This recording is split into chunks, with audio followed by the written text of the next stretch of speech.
effectively, either destabilize the country's politics or prop up the political alternative. And in the process of doing that, they sought the LGBT population, two Bangladeshi ethnic minority groups, and young students and student groups who had already 1 week. So fund the youth and the gays, and you got yourself an uprising. been protesting earlier that year because of some local politics issue there, and they noted that rap music was popular and young people were listening to rap music in Bangladesh. So what do? They turned around and they took U.S. taxpayer funds. They get 100% of their money from the State Department, and they work closely with USAID. They actually administer USAID programs all over Bangladesh and all over the world. And they funded Bangladeshi rap groups to produce songs and music videos insinuating that people should take to the streets and do street protests, and the classic peaceful protest that's has the upside of being a riot. And one of in IRI's baseline assessment submitted to the State Department, they talked. And guys, make sure to keep the show running. Super chat in. Let me know you're interested. Go ahead and super chat any question, jokes, comments, whatever. $2 and up, and I'll go ahead and post to the top of the chat. Appreciate the support, guys. Let's keep it going. About how one of the songs they paid for was designed to sow resentment at the sitting government, and basically undermine the popularity of the government. So you have one sponsored song to get people to take the streets, another sponsored rap song to get people to distrust their government, and then basically the baseline assessment revealed that these groups were the ones who would be receptive. Those were the context in the region. They do field work when they do these baseline assessments.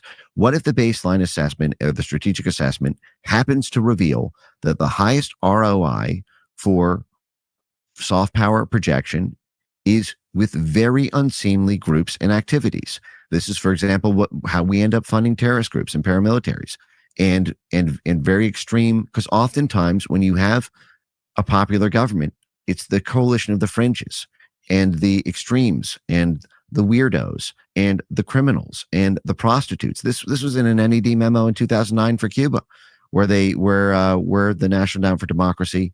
They have something called the Journal of Democracy, and they talked about this exact phenomenon, that they might be able to mobilize the Afro-Cuban community to leveraging racial animus against the mostly white Cuban government, and taking note of proclivities for, I think it was prostitution, crime. Damn, I mean, so not only are we funding transgender ideology and atheism, but I mean, damn, it sounds like we're kind of funding racism as well. Like really out here funding racism and violence against other people. Crime and drugs, and how USAID might be able to swoop in and mobilize these people, because a lot of them are really unemployed. And also USAID should fund the rap groups there, because these populations all listen to rap, and they did. And this is another great gray zone. You're making the hair on my arms go up, because you're describing what's happening in our country. Yes. You're describing. They're funding rap music. They're funding rap music, in other countries.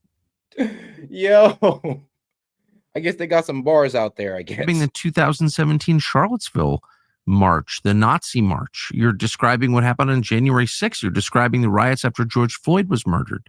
You're describing the rise of rap music and drugs in our city, and all of it. You're describing, trainee story hour, and you're describing all the trends in our country that seem to arise out of nowhere, whose net effect is to destabilize America, to fray the social fabric, to divide people from each other, to make them easier to control, and in the case of Trump's first term, to undermine the White House. Right? I mean, I don't know that any of that's true, but like what you're describing that we did in Bangladesh is what's happened here, and so it raises the question, like, was that all by design also? And of course it was, right? Well, there's a lot there. USAID gave Like, am I crazy to ask that? No, not at all. I mean, that is, to me, the final blow. It's bad, and there's the moral question about whether to do this sort of dirty work abroad, and that comes down to different schools of foreign policy thought and to different views on the relative morality of different ways of attacking the issue of U.S. soft power influence abroad. But then there is the breaking of the firewall, where our foreign policy hounds are never supposed to bite the owner who feeds them, and that is, I mean, that is to me why this is a no-brainer, the reforms that are happening. And but do you think it's, I mean, look, just to go through them, the 2017 Charlottesville march, where all of a sudden out of nowhere there are all these Nazis. Like, who knew we had so many Nazis in our country? Right? And guys, I'm thinking one particular. USAID has never.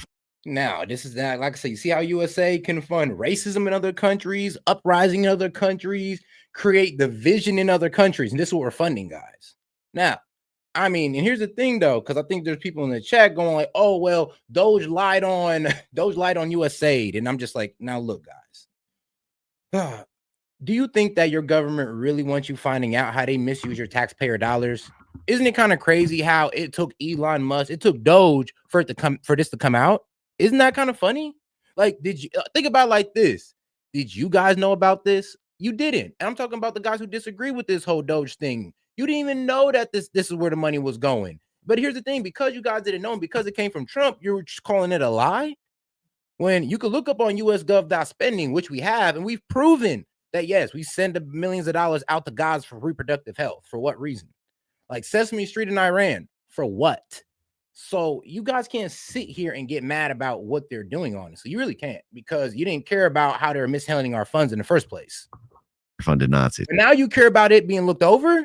Funny. I mean, hypocritical as hell, but funny. By the way. Yeah, right. I mean, right. So, but like, all out of nowhere, Trump gets elected, and all of a sudden, Charlottesville, Virginia, home of UVA, not a right-wing town, there are all these people showing up, led by a couple of people who are just so obviously feds. It's like not even a question in my mind. And they're like marching with candles, and we're going to restore the Fourth Reich or whatever. And then that the next day is used to delegitimize Trump. And we're supposed to think that's like all organic. I mean, that sounds like exactly what groups like USAID do in other countries. Well, I don't know about the Charlottesville case. I can see enough domestic antibodies on that with the FBI and whatnot.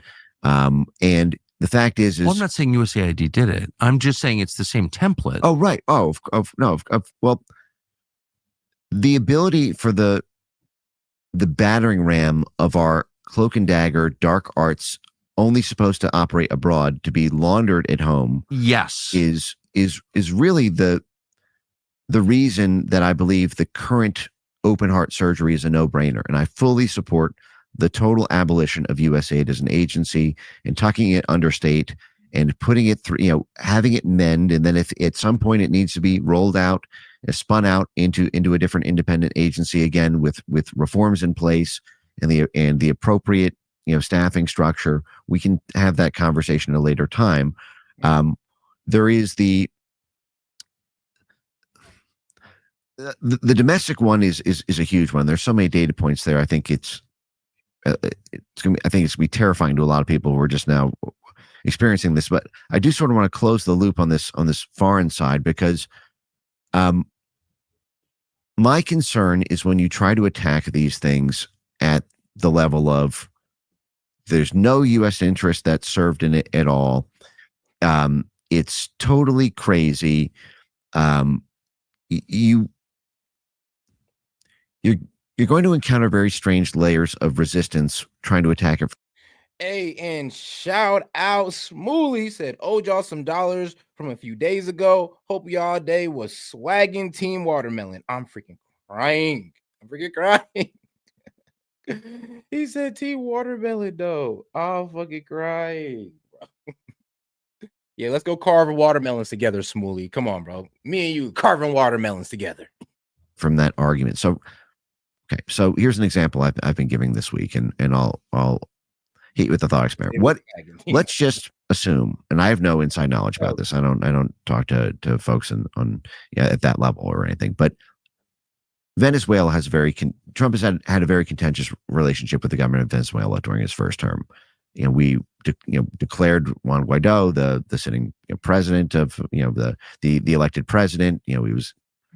But all right, let's get into Joe Biden and USAID's role in social media censorship. So let's get into their whole role in censoring social media, because it came out that USAID was spending $8 million on Politico subscriptions. You can't be doing that, man. I mean, come on now.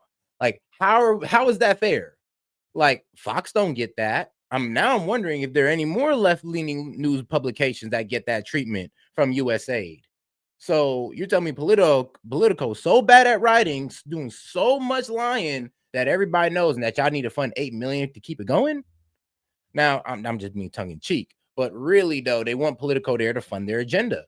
And guess who's the first one to release the Russiagate lies against Trump? Politico. So you kind of see where this is a bit underhanded. Lines that I believe we cannot ever cross. Like, for example, on the social media censorship side, the fact is it was, according to Biden's foreign policy, Biden declared populism a threat to democracy. His State Department did, his USAID did. Shout out James Foley, chirp, man. And that's 42 super chats till we go ahead and run conspiracy hour and open up the call-in line. And so the best populists were popular online in Europe. So the White House had a whole information integrity working group to have the U.S.-funded NGOs lobby the European Union effectively and push the different sort of influence and spindle groups comprising the regulatory body around the EU Digital Services Act to add more and more censorship regulations to target their political opponents. And what you're doing is these people could not do that at home because we have a First Amendment, but Europe doesn't have one. So if you declare populism to be an attack on democracy, then it's easier to win by advocating censorship. But that, to me, is a violation of fundamental American values. And not just censorship, but putting a lot of people in jail, using violence. That is a form of violence. Incarcerating someone, putting them in handcuffs. And that's what USAID does. USAID's role with the prosecutors is unbelievable, the depth of that rabbit hole. But if I can just complete this point here, because I want to make sure there's a lot of nuance to what I'm trying to say here, which is that people need, and especially at the policymaker and White House and House Senate Oversight Committee side, they need to get a sort of topographical map of the scope and spectrum of our dirty deeds done in the name of USAID in order to make a triage assessment of what kind of things can be dual purpose. Because everything USAID is dual purpose. It has to be. It's everything has to advance U.S. national interests in some respect, whether we're irrigating poppy fields or. And shout out James Foley, said, man, can we get a blunt from my boy hiding from the camera? And Daniel Castro, he said, shout out to the anally infected by Trump and Doge. Whoa. Yeah, I ain't gonna lie, y'all is acting a little too hurt about this, especially my man Devious Chris and Jason in there. I'm like, yo, I'm still trying to hear out these lies y'all talking about, my friend. Like, please let me know. I'll be happy to entertain it. Like, well, maybe only Smoothie's the one who's actually gonna argue it. Doing poverty relief programs or public health, something about doing that act has to advance some sort of U.S. national interest. Now, part of the reason it's been so difficult to oversee USAID or get answers from them is because they can't tell you those dual interests honestly in a public forum. Take this transgender dance festival in Bangladesh thing. Imagine a hearing on USAID and, high-ranking Republican senator holds up, you're funding Bangladesh, you're funding transgender dance festivals and you're spending $2.7 million on this. What possible U.S. interest does that serve? Can that USAID administrator on live television say to the world, well, that was a cynical, we determined, actually, we were running a covert operation to overthrow that country's democratically elected government. And it actually wasn't about that, that at all. This was just, the whole thing was a total front for. We were building a coalition to challenge the government in power because we didn't like that government. Right. But saying that undermines the efficacy of all other USAID understand. programs. No, I get so it becomes. I get yeah, it. Right. But my concern is there's some things you can't do. Assassinations, promoting internet censorship, full on, regime change, that mobilizes the ugliest assets in a society like terrorist groups or, extremist groups sort of thing. But there's a lot of squishiness in between that. And I'm not sure that the MAGA foreign policy establishment, being very new, other than now, not Marco Rubio, but Marco Rubio is newer to MAGA than the rest of the White House. And he, when he was approved, 99-0 or something in the, he was in the Senate, he was the easiest one to pass. And I think he's done a phenomenal job so far, by the way, if I can say that. But I feel like most of the people respect to Marco Rubio being respected on both sides who came to the MAGA movement came to that for nationalistic reasons and don't understand the interplay between the national and the global. And my bad. Shout out to those who's anally afflicted by Trump and Doge. Yeah, I'm anally afflicted is wild. Even wilder. As they are finding that out, they are seeing how horrible the deeds are done of the global.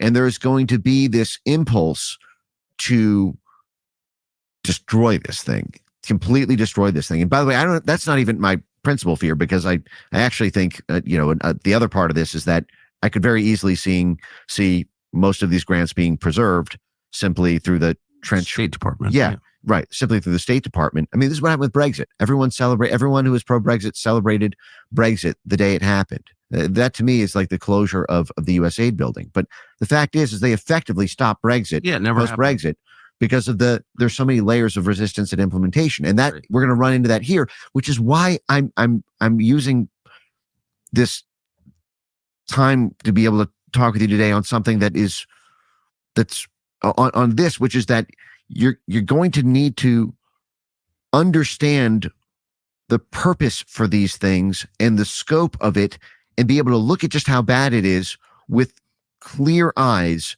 and not necessarily, have your rage boiling, your anger moment. And when that clears, a fundamental reorganization of the way we carry out soft power is going to have to replace what we used to do if we don't do these dirty deeds anymore. But it has to be in the service of goals that, are worth achieving, like having a strong and free country. Right. The only problem with that is Trump represented something very different than that vision that was expressed by the Bush-Biden blob uniparty that had been there. And in countries that are not stable, elections completely change everything.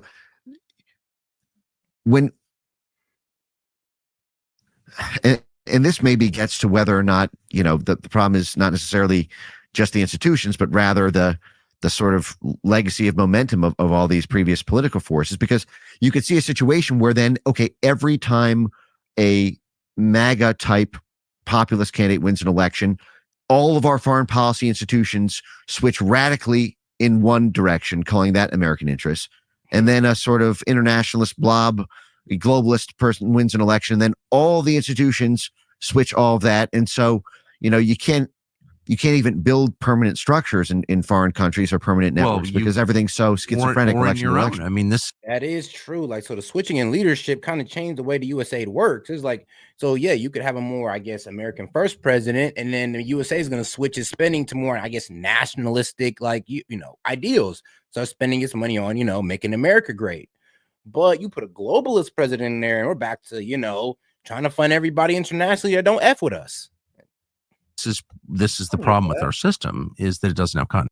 You know what? Now, look, this is probably the one thing I probably don't agree with as far as, I guess, one of our amendments was the whole term limits, right? I do believe that, if a president shouldn't have a term if he's just doing a good enough job. If we the people feel like this man is doing a good enough job for 10 years and he won like all the elections for all 10 of those years or 20 years, and this man done won 5 different elections, then all to him. I thought we shouldn't replace the guy until we have somebody who got better ideas. Now, that's just me. This is just my opinion, right? Other than that, I'm perfectly fine with the term system. It is what it is. But to his point, though, it does switch up leadership to a point where we cannot get anything solid. Continuity. Right. And the whole purpose of the deep state is to provide no one ever says this, but I grew up around it. The purpose of the deep state is provide continuity in a democracy in which leadership changes every 4 or 8 years. So how does that work exactly? So you have the political structure that runs everything at the request of the population. That's called democracy. But then you have, longitudinal interests that have to be represented regardless of who's in power. Right. And so, the deep state arose in response to an actual need. You have to have continuity. Right. Politics stops at the water's edge, right? That's exactly right. Yeah. But then, but at the same time, the deep state has to be in some deep sense responsive to the population, or else you have tyranny. Right. So it's a very, democracy is not an easy system to administer. It's an easy one to talk about. And it doesn't work that well in some ways, obviously. I want it to. I'm not against democracy, of course, being an American, but it doesn't, it's hard. Yeah. So, no, I agree. I think the big change is the deep state, these institutions were taken over by incredibly dumb, short-sighted, selfish people. I don't think the problem is, having an elite. The problem is having an inadequate, mediocre, selfish elite that doesn't actually like the country they're running. So that's just my personal editorial position on that. But I see what you're saying. I mean, I've seen it a lot. But I want to get back to something you said at the very beginning, which is the corrupting effect on America, the country, the place of 300. And shout out to my man, James Foley, with the baller alert, man. Shout out my man, James. Go ahead and put that up there for you and get those. All right. And James says, Dems like Jeffries argue any fact that we sent 50 million into Gaza, fact that it was for health, a few people who got the money misused it. Why attack Elon for bringing it to your attention? All the misuse of spending. That's what I'm saying. Man, I ain't even gonna lie, bro. I'm with you on that. I'm here befuddled as well. Bro, we're finally getting people being transparent to us about what's going on with our taxpayer dollars, and you guys are upset. Really? I'm confused. I'm perplexed. I'm gonna be real with you. And then y'all just want to call it lies because you can't stand on nothing. It's bro, us being transparent with the American people is definitely right and just. And instead of just standing with us on that, you rather call it lies. I mean, okay, then it is what it is. 150 million people of this kind of behavior and the bleeding over of these tax. At least admit that if it is happening, you disagree with it. I could agree that, well, if Elon does have control of the USAID, I would disagree with that. I'm you're telling me this man can send money in and out and we didn't elect him to do so. You have to go through the hearing. Oh, okay. But if you're telling me that y'all are mad that this man's able to look over where this money's going and he's appointed by our president, then I honestly don't see a problem with that. I'll be real with you. He doesn't control the purse, but what's wrong with looking at it? What's wrong with bro, just because I'm able to look at, let's say, my man Mike here. Let's say I'm able to look at his bank account. I'm looking at his spending. I'm not able to send money or receive money or do anything with his money. I'm just able to look at what he's doing with his money. Now, as far as I'm gonna be real with you. If he says it's okay to look at it, then cool. But let's be real. You're not gonna sit here and say that, oh, that's a violation of his privacy. You're controlling his money. How am I controlling his money if all I have is my eyes on it? I can't move it. I can't do nothing with it. I just got my eyes on it. I just know what's been going on with his money. Tactics into our country. Yeah. So, like, for example, the one thing that really shocked me about these disclosures was that a lot of our domestic media is government media. I didn't know that. Right. Politico, which is garbage, utterly garbage publication, and it's become much worse, I would say. And shout out my man Daniel Castro. He says the trolls ignore all the truth. Speak on that, so we at least know you aren't unaware. I mean, I'm telling you, y'all can at least admit that this money is being unused. Y'all can admit to that. Can we all admit that taxpayer money is being misused? Can we just get down with that? And then we can have that conversation for real. But if you guys want to sit here and deny objective reality that, yes, taxpayer money is being misused and all types of wild things, then we can't have the conversation with you because you're being too biased. It's like, oh, just because Biden do it, it's a problem. Just like what I brought up with the eggs. Oh, Biden can raise the prices of groceries and everything's all good. Trump just comes in office and all of a sudden, oh, it's his fault? Like, really? In the past 5 or 6 years. Make sure y'all like the video, man. Go ahead and double tap that screen, the 3 dots up there, the corner, man, and super chat any question, comments, or jokes. Read it out loud, just like my man James Foley and my man Daniel Castro. Let's go. Takes $8 million a year from the government, sort of secretly, sort of semi-secretly. Well, what's that?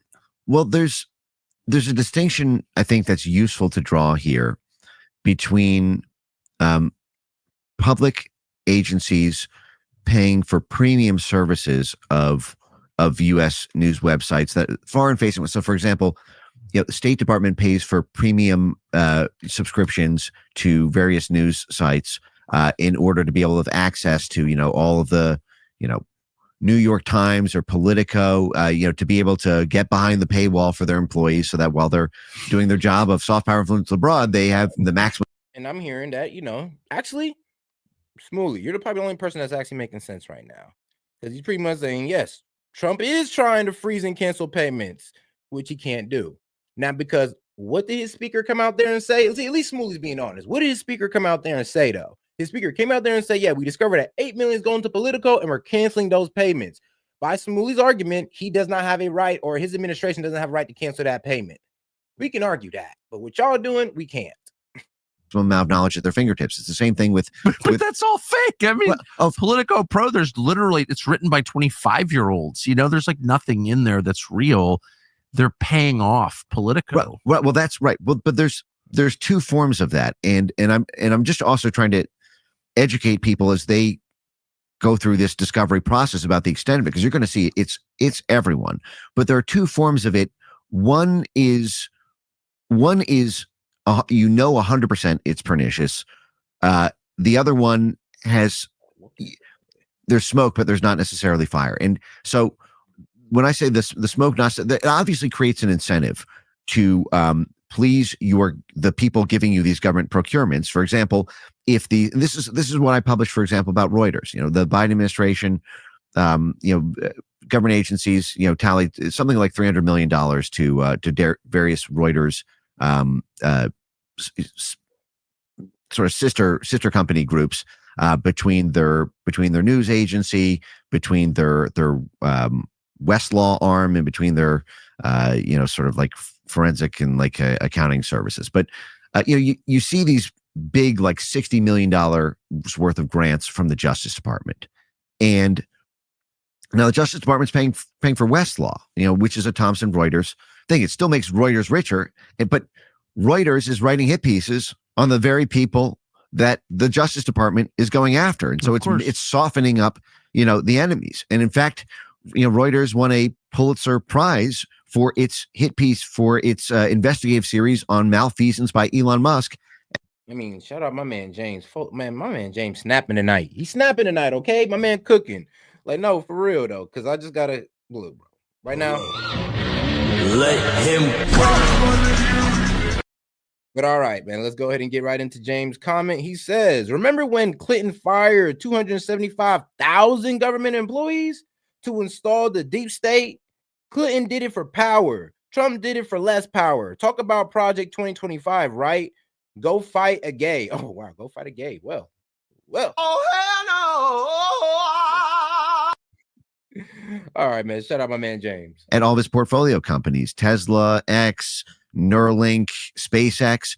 And meanwhile, the Biden administration had 11 different regulatory agencies going after all of those. And so the media getting paid by the government was providing the ammunition for prosecutions and regulatory and disciplinary actions against the very stated targets of the government. And so you don't have a stated agreement in that case. You have a very, very perverse incentive.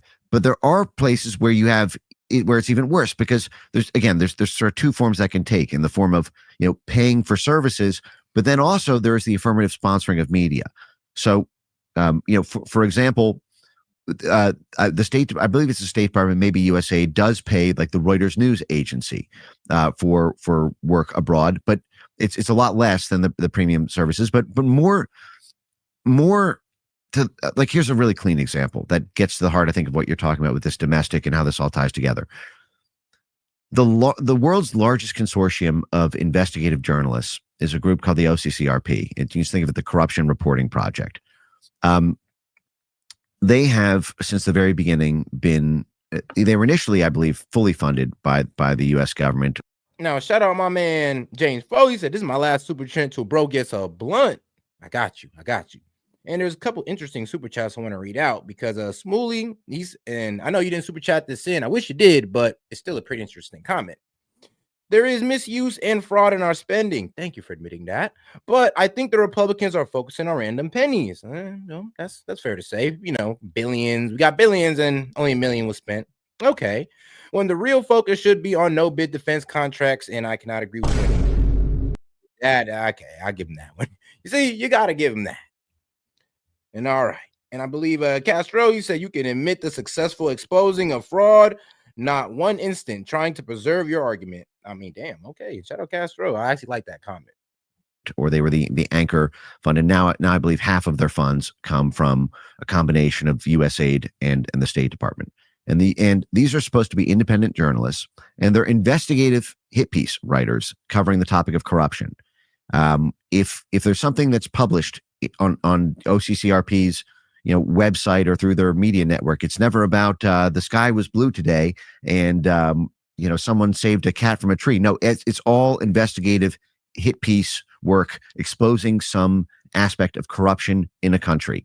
And so and this was something that the U.S. began funding. Really, I mean, this type of work over a decade ago, and really around this is before OCCRP, around the time of Yugoslavia and whatnot, because we wanted to create a predicate to arrest the political enemies of the State Department in the region by cooking up corruption scandals that prosecutors can then use to arrest them on the basis of corruption. And so the problem is prosecutors don't know what to look for, and also it's not necessarily politically feasible to prosecute somebody who's got a halo on them. So the halo has to be broken by hit piece news articles, by investigative journalists who often get proprietary access. For example, the OCCRP, this Corruption Reporting Project, has gotten very strange special access to hack documents while they're being funded by what many believe to be a CIA front group, in the form of USAID. When they get special access to documents hacked from a. And shout out James Foley says Smoothie. Oh, he's on Smoothie. He says, "You mean the deep state who runs the multi-industry complex, who pays $10K for a bag of bolts? That's what Trump stopped saving pennies." Wait, that's what Trump's stop saving pennies equals dollars. I'm like, man, now that's also a good argument. If we stop spending these like wasteful millions, and I get it. But I do hate when people make the argument, well, it's such a small percentage of our budget. It's like is less than a percentage. I'm like, the fact that there's even a small percentage of millions of dollars going to this is wild. And the fact that y'all want to add a small percentage, knowing damn well that's millions of dollars, and that can change any one of these Americans' lives who's living in poverty, is crazy as hell to make. Like who's the real elitist when y'all talking about millions of dollars as a small percentage of money? Like, come on now. Like, really? I thought we supposed to be the rich assholes here. A computer and use that as the basis for the Panama Papers. Well, they're reporters. You can't ask them their source, but the interests align. These are the targets of the U.S. State Department who happens to be funding them. They are mercenary media for the state. Now, I want to mention two aspects of this scandal, because this plays out everywhere, but this one, it's just it's simultaneously clean and dirty enough that I feel like it's just an anecdote everyone should remember forever. One, directly on U.S. politics and targeting of Trump, as you mentioned.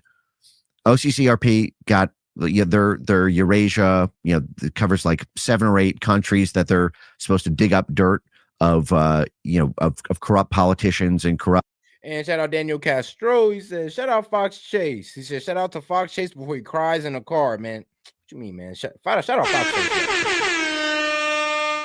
Fox Chase is one of the real ones.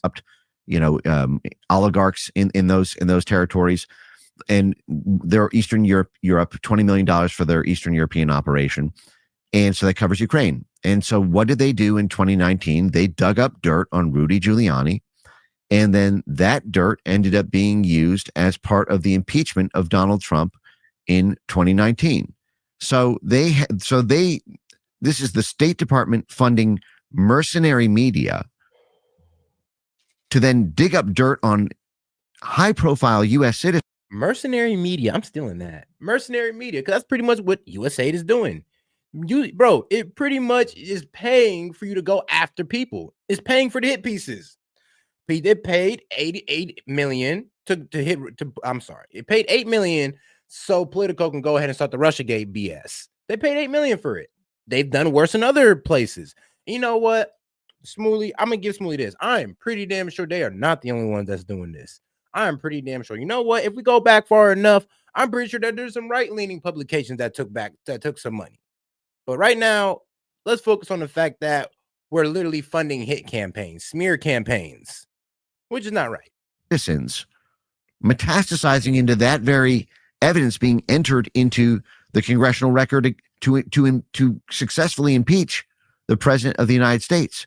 So in that case, if there was no State Department USAID funding to OCCRP, they wouldn't have, presumably had the capital to go out and dig up dirt on Rudy Giuliani, and then Americans wouldn't have been hearing, these also, and they also, wrote hit pieces on Paul Manafort and I believe his relations with Julian Assange. But basically, you had this foreign policy blob apparatus who hated Trump and wanted to take him out, and just like State and USAID were paying OCCRP to dig up dirt on foreign oligarchs and foreign presidents.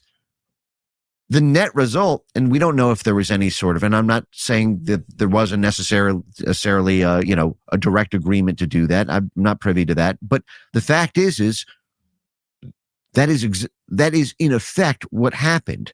The faction of the foreign policy establishment that most detested Trump and wanted him out, he was being impeached because of his foreign policy around Russia and Ukraine. And so USAID spending to journalists in Ukraine comes back to be used to impeach Trump. Well, and to smear me as a Russian agent. Right. That's been reported. It's out there. It's proven. So my tax dollars go to impugning my character and calling me a disloyal American. At a certain point, you're like, we kind of need a revolution.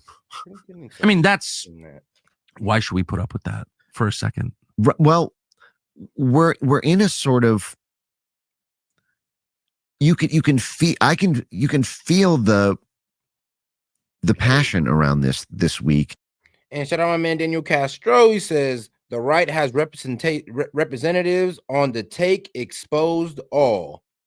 I mean, yeah. And people sensing how much of their world has been usurped without their consent by these institutions.